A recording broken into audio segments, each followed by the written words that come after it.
Hello నమస్తే welcome to mega 9 TV. నేను మీ జనని. 2023లో China start చేసిన ఓ కంపెనీ ఇప్పుడు అగ్రరాజ్యాన్ని గడగడలాడిస్తోంది. 2 వారాల క్రితం చైనా లాంచ్ చేసిన ఒక చిన్న ఏఐ యాప్ అమెరికన్ స్టాక్ మార్కెట్లను షేక్ చేసేస్తుంది. ఆ యాప్ దాడికి అగ్రరాజ్యం అధ్యక్షుడు డొనాల్డ్ ట్రంప్ కూడా తట్టుకోలేకపోయాడు. ఎలాన్ మస్క్, మార్క్ జూకర్బర్గ్ వంటి ప్రపంచ కుబేర్లు సైతం $1.8 బిలియన్ వరకు లాస్ అయ్యారు. ఇన్నాళ్ళు నేనే తోపని విర్రవీగిన చాట్ జీపీటీ ఒక్కసారిగా చతికిల పడిపోయింది. కొన్ని బిలియన్ల డాలర్లను పెట్టి హై ఎండ్ చిప్స్ వాడుతున్న ఎన్విడియా, మైక్రోసాఫ్ట్, గూగుల్, ఆల్ఫాబెట్ వంటి కంపెనీలు ఒకే ఒక్క రోజులో $1 ట్రిలియన్ అంటే 86 లక్షల కోట్ల రూపాయలను ఆవిరి చేసేసింది. దీనికి రీజన్ ఏంటని అడిగితే సింపుల్ గా డీప్ సీక్ యాప్ చెప్పక తప్పదు. ప్రపంచం మొత్తాన్ని ఓ ఊపు ఊపేస్తున్న డీప్ సీక్ పై mega 9 TV special focus.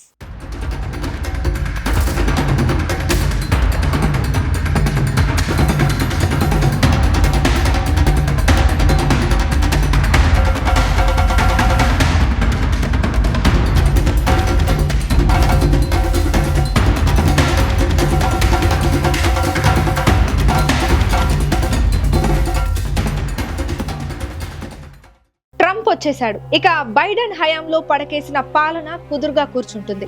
America economy నిటారుగా నిలబడుతుంది.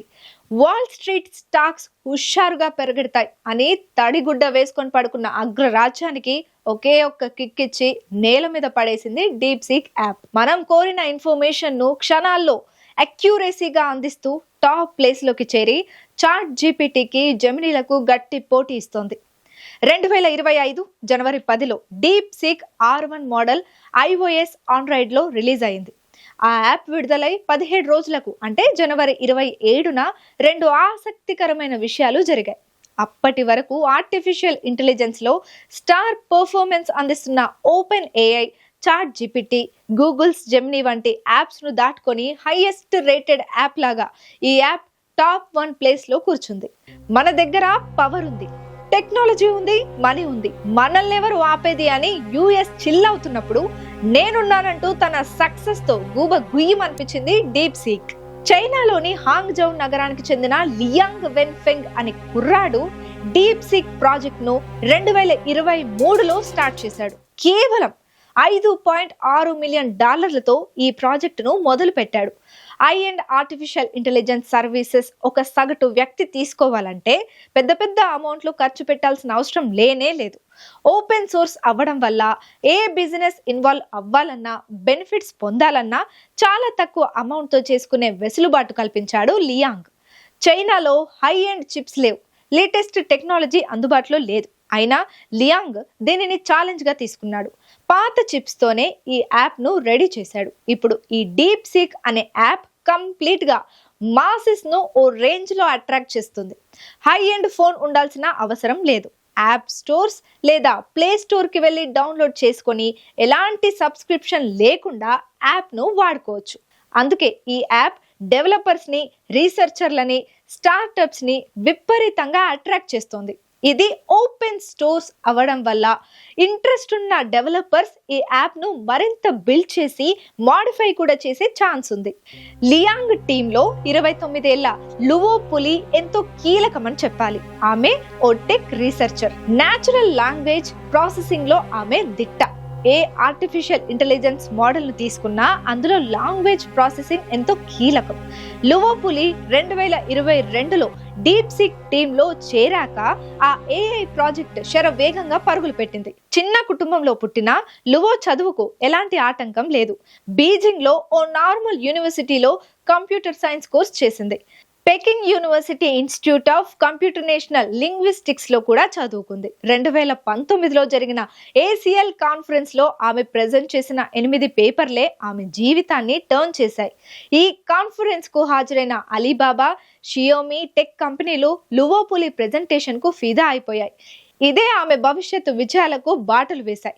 ఈ కాన్ఫరెన్స్ తర్వాత అలీబాబా సంస్థకు చెందిన డిఐఎంఓ అకాడమీలో ఆమె పరిశోధకురాలిగా చేరింది. అలా ఇప్పుడు డీప్ సీక్ లో కీలక వ్యక్తిగా మారింది. రానున్న ఆర్టిఫిషియల్ ఇంటెలిజెన్స్ భూమి మొత్తాన్ని అమెరికాయే డ్రైవ్ చేస్తుందన్న అభిప్రాయంలో యావత్ ప్రపంచం ఉంది. ఈ అభిప్రాయాన్ని తునాతునకలు చేస్తూ $6 మిలియన్ కంటే తక్కువ ఖర్చుతో చైనా రూపొందించిన డీప్ సీక్ మార్కెట్లోకి విడుదలై చాట్ జీపీటీతో సమానంగా కొన్ని అంశాల్లో దానికంటే మెరుగ్గా పనిచేస్తుంది. 2 వారాల్లోనే ఆర్టిఫిషియల్ ఇంటెలిజెన్స్ ఆధారిత టెక్ కంపెనీల స్టాక్స్ మీద దీని ప్రభావం గట్టిగా పడింది. దీంతో ఆ స్టాక్స్ విపరీతంగా పడిపోవడం కారణంగా సుమారు $50 ట్రిలియన్ వర్త్ ఉండే అమెరికా స్టాక్ మార్కెట్ ఒకానొక సమయంలో దాదాపు $1 ట్రిలియన్ పైగా నష్టపోయింది. మన కరెన్సీలో చెప్పాలంటే సుమారు 86 లక్షల కోట్ల రూపాయలను నష్టపోయింది. స్టాండర్డ్ అండ్ పవర్ 500 మార్కెట్ అనేది అమెరికాలోని వాల్ స్ట్రీట్ లో చాలా famous term. Apple, Microsoft, alphabet, Amazon, Nvidia, Tesla, meta అనే 7 కంపెనీలు 1/3 షేర్ తీసుకొని ఉన్నాయి. ఇందులోని చాలా కంపెనీలు దెబ్బతినడం వల్ల యుఎస్ ఎకానమీ షేక్ అవుతోంది. అయితే హైలీ క్యాపిటలిస్ట్ కంపెనీ అయిన అమెరికా లాంటి దేశం దీని నుంచి కోలుకోవడం చాలా ఈజీ అని మార్కెట్ వర్గాలు చెప్తున్నాయి. అప్పట్లో స్పేస్ క్రాఫ్ట్ కి సంబంధించి అమెరికాకు రష్యాకు మధ్య యుద్ధం జరిగింది. 1957లో రష్యా స్పుట్నిక్ అనే స్పేస్ క్రాఫ్ట్ లాంచ్ చేస్తే అమెరికన్స్ దానిని ప్రెస్టీజియస్ గా ఓ నేషనల్ మిషన్ గా తీసుకొని మనుషులను తీసుకొని మూన్ ల్యాండింగ్ చేపించారు.